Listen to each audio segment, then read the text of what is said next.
Hello, everyone. We made it to Friday. Thank you for tuning in and spending some time with me. I'm glad you're here. You are listening to the Financial Chick Show, and I am the Financial Chick. My name is Denise Nostrom, the CEO and owner of Diversified Financial Solutions, a full-service independent financial planning firm located in Medford.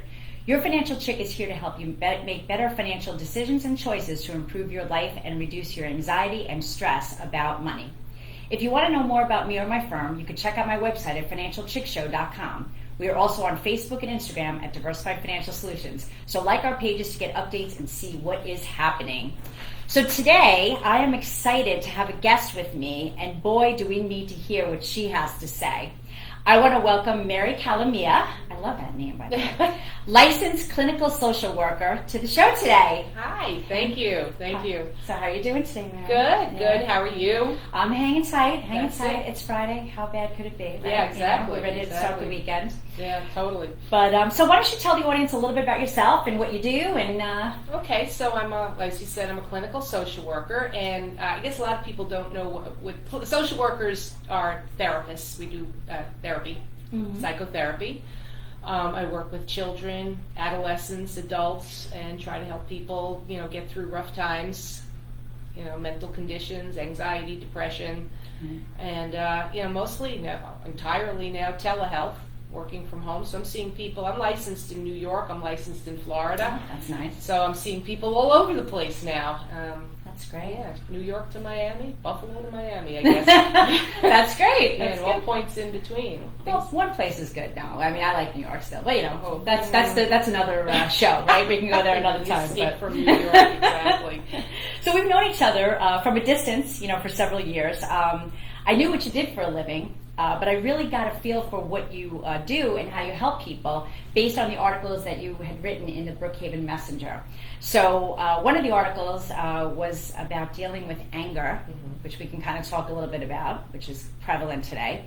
And the other one had a great title, How Are the Children Not Well? Yeah. And, so today let's try to figure out what the heck's happening in this world and some ways to deal with some of these issues that everybody's going through right now. Sure. So one of the things, and where I got the How Are the Children from is the late, great Joe Rella, who was a superintendent of I was almost in Comstock School District. I was going to say, I knew the name. Yeah, he was beloved here on Long Island, and he used to open all of his speeches when we were talking about Common Core back in the day, with the Maasai warriors would greet each other by asking, "How are the children?" And the children are well, would be the traditional response, because the belief was that you could rate the quality of a society by the condition of its young people. And right now, that would get like, I don't know, what a Morning Star, what's like a triple,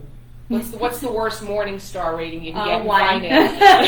Okay, yeah. -1, because our kids are just not doing well. And a lot has to do with what's happened in the last 2 years. But the young people are really suffering right now, so that was the impetus to write that article, and to just tell people also that while the kids aren't doing well, the adults aren't doing well either. For sure. We're dealing with coming out of 2 years of lockdown and people having lost their businesses, lost their jobs, having to reinvent their careers into double-digit inflation, prices off, you have to ask yourself, I don't know, can I afford the gas to get there? And so the children are suffering, the adults are suffering, and we are also dealing with a mental health crisis in that people like me are so overwhelmed and so overburdened, there is no place for anybody to go. There are waitlist psychiatrists, a wait list 5 months for a psychiatrist. And that's a sad thing, because when people need help, they need it right away. You can't wait and say, well, we'll figure it out in a couple of months, right? So exactly. That's a big challenge for you guys and for the individuals needing that help. Exactly. I just heard one of the best psychiatrists I know is asking $500 an hour now. Wow. Everybody has health insurance, but the doctors don't even want to take it. Sad. So we're up against a lot of problems, and this is all related to what's gone on in the last 2 years, and what we as people have allowed to happen in our world. Right, right. it's almost like re-entering the society again. I mean, we knew the rules. The rules changed pretty much weekly, during the COVID pandemic. And now we're trying to figure it all out. And I mean, I see it too, with my daughter and her friends. I mean, when they come to the house, they're talking and they're sad. And I'm like, you're 15. Why would you be sad? And I'm not making light of it, but let's talk about it. Yeah. And why is this happening? And it's just the noise is so loud. I guess so. How do you tell people to, or how do you deal with that noise, or what do you do to make that better? And I know that's a big question. Well, we have to put a lot of stuff on the table, especially with the kids. I think with kids, we make the mistake, how's school? How's school? Where do you want to go to college? Do you have a boyfriend? Do you have a girlfriend? And we don't ask them, what do you think about the situation in the Ukraine? What do you think about COVID? What do you think about, Dad lost his job? How is that affecting you? Right. What do you think about mom's working from home now? How is that affecting you? We don't ask them those questions. That's a good point. That's a really good point. Because, again, not that we want to have a big discussion about all of these things, but knowing what their perception is, because it could be very, very different from the adults. Of course, we're going to see things very, very differently than they would. And trying to relate it and allay their concerns, because the world's ending. We've heard all these things. Yeah. That was a big thing that was happening during COVID. Yeah. And that's a big statement that, as an adult, you might be able to deal with it a little bit more, but as a child, that could be really real. Yeah, and that actually even began before COVID. Somewhere, I lost track of how many years into the 10-year doomsday clock we're into, right? When they go, 10 years, global warming's going to kill us all, climate change is going to kill us all. Right. And it's all well and good when a politician wants to go out and say something like that, and the news wants to present it. They forget that little pictures have big ears, and children hear that, and children are literal thinkers. And children started to think, 10 years, we're all going to be dead. Mm-hmm. I would have kids come into my office, you have your water bottle there. I threw out a water bottle once in front of a kid, and the kid went like bonkers. You're going to kill us all. You're going to kill us all. You threw out a plastic bottle. And I'm like, oh my God, they had it in their heads already, 10 years and we're all going to die. And that was probably a year or two before lockdown. Wow. Now give them a global pandemic and give us a disease that, you can kill grandma, you're going to kill somebody if you get sick and you bring it to them. And again, children are literal thinkers. They are not critical thinkers. That's true. So everything you tell them, we got 10 years, and now 2 years into this, we've got this. Now it's 2 years later. We're probably about 4 years into that doomsday clock, and they think, what's the point? Why should I bother doing anything? Because we're all going to die anyway. Let me tell you something, and that's a big thing with the kids. Just talking. And I do a lot of work up at the school district and stuff like that, and nothing matters. Well, you have to do your homework. Nah, it's all right. They don't care. Or you have to really do well in that test. Nah, it's not that important. Everything's important, and that's really a big concern that we have to let them know that life is not ending as we know it, and it's good to have goals and think about a future. You're still allowed to do that. Yeah. Right? Yeah. I'll just say to them, I'll say, so what if they're wrong? What if we're not all going to be dead in 10 years? What if it's wrong? Maybe you just want to be prepared for that, but it's very hard to get it through to them because they have it reinforced constantly in their studies. They have it reinforced in the schools and on the media. The media has them, just glued to these fear factor stories. Well, the one problem too is that it's a 24/7 news cycle, so they have to fill it, and of course, sensationalism sells. The people that build a home for a habitat or whatever. You miss if you blink your eyes, you miss that story, right? Yeah. So it's a little crazy. So. This is your financial chick, Denise Nostrom, the company's Diversified Financial Solutions. I help you look for financial solutions and sometimes mental solutions, right? health solutions when you feel like there's none. So feel free to contact me at 631-758-8691. We're closing in on the commercial break, so stay tuned. But we have a lot more to talk about. We're going to talk about anger and really just how to navigate this new, and I hate saying that, the new normal, but I don't even know what's normal. There's no normal. Anyway, it's normal to tune in to the Financial Chick Show, so I thank you, but stay tuned after the commercial for more. So, goes so fast, right? The second half's a little bit quicker. That goes very quickly. It does. It's, Yeah. it's really, really fast. But so yeah, oh my gosh. But it's funny when you say that about like time frame. People say that too. Like I had a gentleman. Okay, I had a gentleman that had diabetes, as a child, and he's like, I'm going to be gone by 40. Well, he just turned like 66, and he would fight me like I'm not going to live long. I'm like, but my job is to help you have money if you happen to live long, which he did. And he's like, I'm so glad you pushed me. So you Thank have to do the same thing, yeah. Right? Yeah. So like What if you're wrong? What if you live? And I have clients that are 91, 92, and fortunately we've kept everything, the money going and stuff like that. But what if we just said, oh, your life expectancy is 80, so we're only going to plan for that? You can't do that. You can't. So Yeah. that's interesting. My financial goal is to die the day after the money runs out. And That's if the you plan. know that day, I got you. I can help you with that. That's the plan. The next day. People say, can you go down to the last nickel? I'm like, well, you tell me the day it's going to be. I got you. You So, can make that work, huh?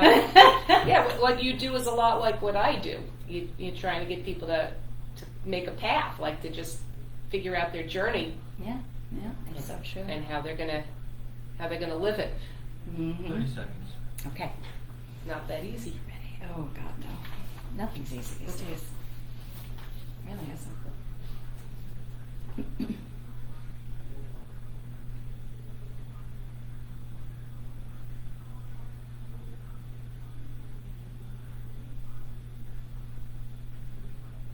So they're not pushing masks in 10 the seconds. airport anymore. What's that? They're not pushing masks in the airport anymore. Yeah. Right on the planes. Just on the planes.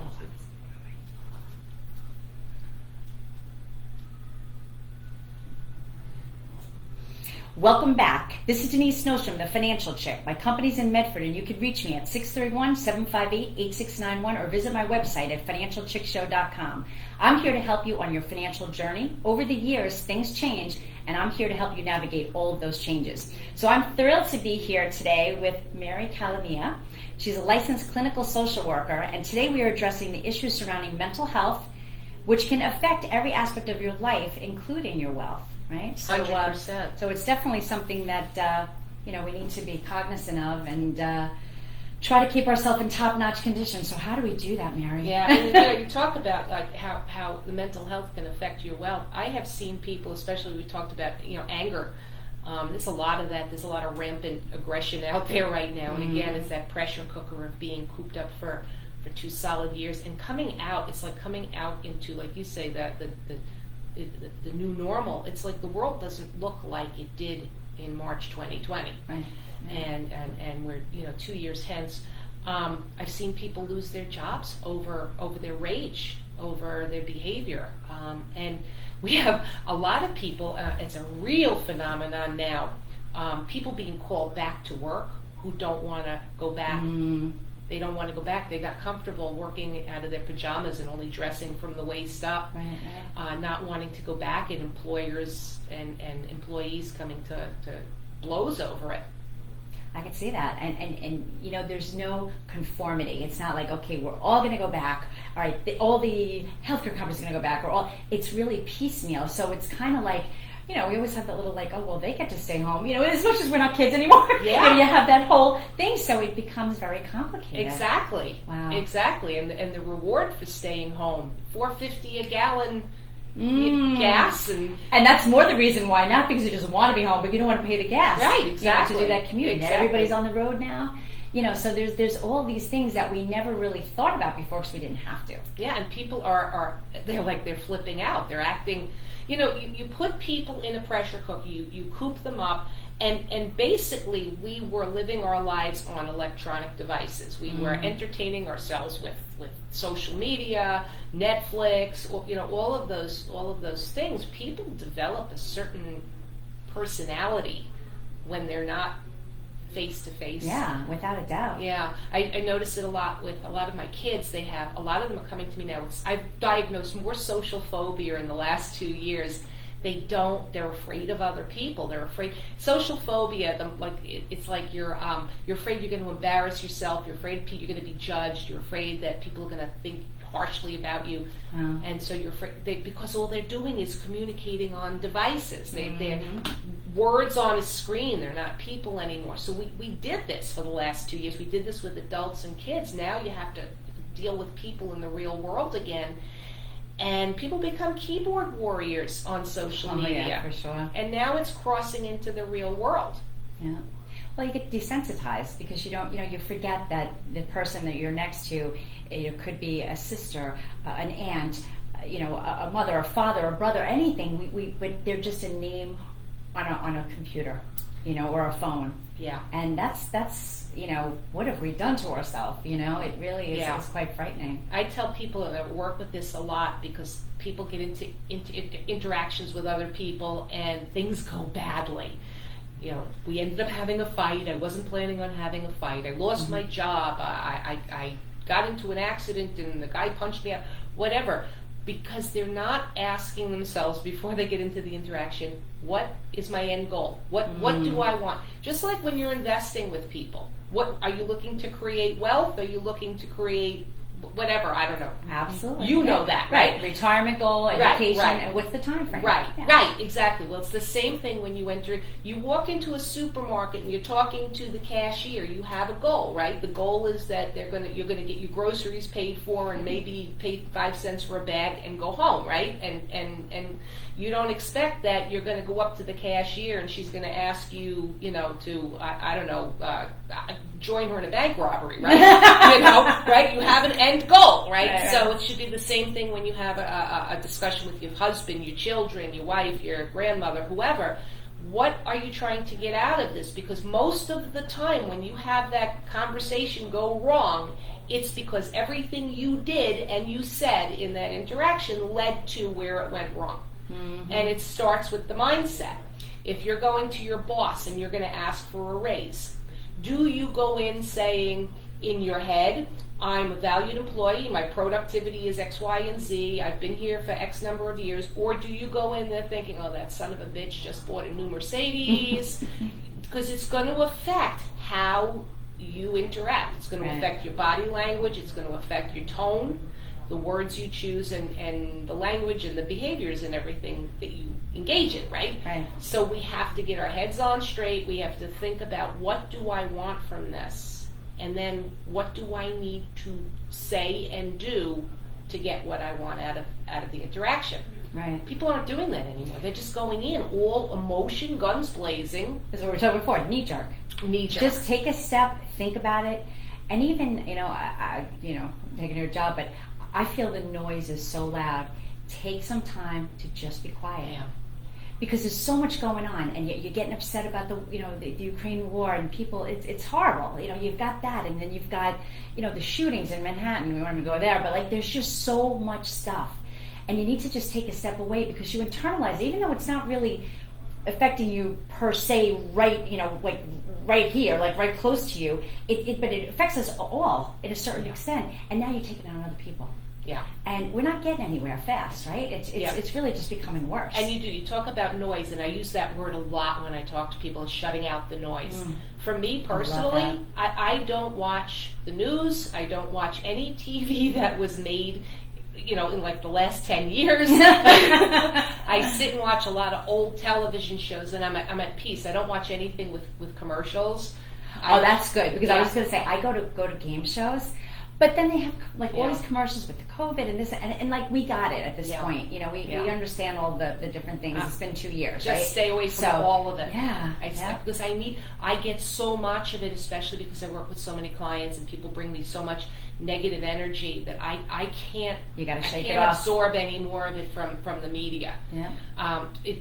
People who are most successful right now with that are people who do device-free Sundays, or they just shut down all of the media. And that's a big thing, that if we can get out to everybody that's listening, just take a step away. People say, during the day you're not answering your cell phone. I'm like, I won't, because I'm working, and that could be a big distraction. So if you want to call me, reach me in the office number, because I'm working. I'm in a work hat.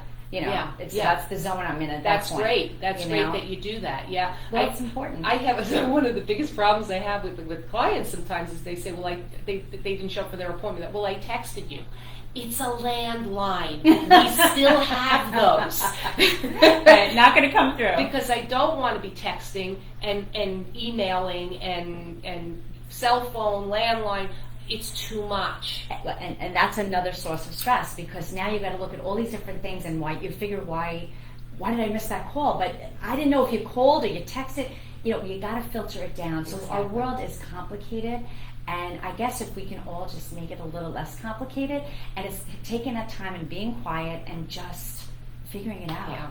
And we don't have the time to do that, but we got to make the time. I think, Absolutely. Right? When you say that. One of the greatest tools that you could ever use is meditation. And I was going to say that. That's something I'm meditating so much right now. Oh, good. And people think it's do. It's really not. It's just, again, getting to that quiet place. I have a great, it's called Insight Timer. It's a great app. It's free. Which, today with all the cost of everything, that's a cool thing. And as being a financial advisor, it's fiscally conservative. But, it's fabulous. You can go to bed to it, wake up in the morning, and just kind of end your day good and make your day start really nice. It's just time that you take out for you and to be quiet. And, oh, my God, and it's okay if your mind wanders while you're meditating. Oh, people say, I can't clear my mind. Don't worry about it. Right. If thoughts come in, you say, hey, thanks for dropping by, and hit the road and go back to focusing on your breathing. And just that too, that it's you learn that as well. It's over time. But before we run out, because we're running out of time already, it was so great to have you today. Thank you. I'm so glad that you were here. If people would like to reach out to you, how can they do that? My office 631-675-0080. Okay. It's a landline. I think and leave a message and I'll get back to you. All right. And you can always go to financialchickshow.com if you need to. We can always connect you with Mary Calamia. So thank you so much. Thanks for having me. Thank you all for tuning in today. I hope this show let you know that you're not alone, and if you need to talk to someone, you really should. Don't feel bad about it. It's not a bad thing. Life is not easy, but having a great support system in place can certainly make the ride much easier. Remember, let's try to do better, be better. Enjoy the weekend. See you next Friday. They always give me extra time. All right. Well, thanks for joining, whoever was out there. On the phone, I can usually see the people, but I can on this. I don't know. We never can see the people that are on here. So. Oh, you don't see the. Yeah, we don't see who's joining us. Oh, it's not showing you. Yeah. Have a good weekend, all. Bye.